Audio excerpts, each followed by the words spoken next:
এক যুবক বলতেছে, হুজুর 12 ঘন্টা টানা ডিউটি করার পর মনটা চায় জাগা শুয়ে দেয়। কলজাটায় মানে না যে এই 8টা কেমনে যাবো হোটেলে, এরপর হেঁটে হেঁটে আবার যাইতে হয়। হ্যাঁ, হারাম শরীফে আপনার যে ডিউটি করে মুসাদের কাজ করে যারা, এরা একটা মিনিট কিন্তু জিরাই তারা না, জি গাইলে দাঁড়াইলে গারামা, মানে ক্যামেরা আছে ক্যামেরা মারে, গারামা মানে জরিমানা, খামখেয়ালি করলেই কি জরিমানা, গারামা।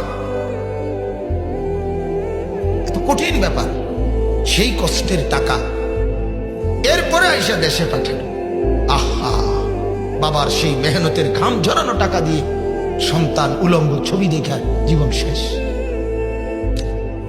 ওই বেচারার 1 মাসের কষ্টের 30,000 টাকা তুই নষ্ট করে দিলি এই উলঙ্গ নর্তকী চাইয়া। করলি কি বাপ,